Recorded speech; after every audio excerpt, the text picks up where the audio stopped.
Now we can find the RD and RS value. So as per our circuit diagram, we can find the RD and RS value if we apply the KVL at the output loop.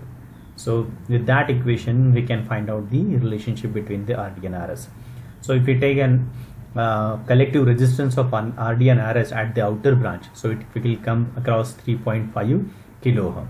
So if you assume the relationship between the RD and RS, so RD is greater than RS, so we assume that RD is equal to twice of RS. With this equation, we can find out the value of RS and RD. So we find the RS value is 1.16K, so it is around approximate 1K, and RD is equal to 2.32K, so we can take the value of practical value 2.2K, which is available in the practical lab. So again,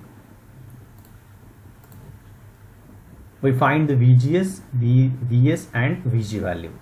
So again, VS is nothing but the voltage drop across the resistance RS. We know the current, that is IDQ.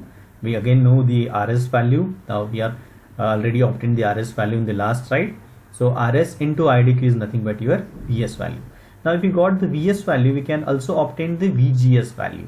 Now why we are putting this VGSQ value? Because we are dealing with the Q point. So your VGS value found is nothing but the VGSQ value, because we are dealing with the problem having one statement in that we are taking the value of IDQ, VDSQ, correct, and VGSQ. So again we have to find the VGSQ value using the formula.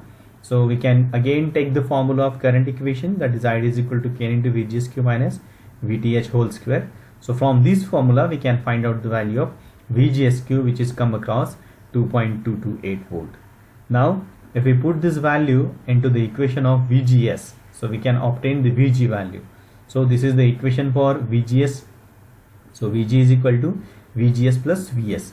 Now we put all the value in this equation, so we can directly obtain the gate voltage value, which is nothing but the 3.38 volt. So this is a VG value, which is nothing but the voltage divider value across the gate terminal. So it is 3.3 volt.